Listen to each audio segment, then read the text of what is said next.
ఘోర ఉపద్రవం జరిగిన పిల్లర్లకు క్రాక్ రాదు. క్రస్ట్ గేట్లకు వస్తే వస్తుంది కానీ క్రస్ట్కి వస్తే వస్తుంది కానీ పిల్లర్లకు క్రాక్ రాదు అని చెప్తున్నారు చాలామంది ఇంజనీరింగ్ నిపుణులు. ఎక్కడ కూడా నేషనల్ డ్యామ్ సేఫ్టీ అథారిటీ రిపోర్ట్లో ఈ ఎక్స్ప్లోజన్ థియరీ గురించి ఎక్కడ మాట్లాడలేదు. పిల్లర్కు క్రాక్ రాదు, అది కూడా కింద నుంచి పైదాకా క్రాక్ రాదు రాదు రాదు.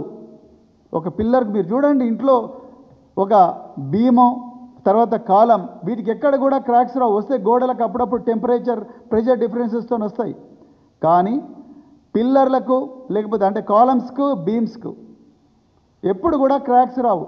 5 సంవత్సరాల వయసున్న కాళేశ్వరంలో ఎంతో గొప్పగా ఈఫిల్ టవర్ కన్నా 7 స్టీల్ వాడి, బుర్జ్ ఖలీఫా కన్నా 7 ఎక్కువగా సిమెంట్ వాడి 24 నెలల్లోనే రికార్డు స్థాయిలో కంప్లీట్ చేసిన ఈ కాళేశ్వరం ప్రాజెక్టులో ఒక్కటే ఒక పిల్లర్ నెంబర్ 20కి కింది నుంచి పైదాకా క్రాక్ వచ్చిందంటే డెఫినెట్గా ఇది పేల్చే కుట్ర ఎవరో చేసిండ్రు.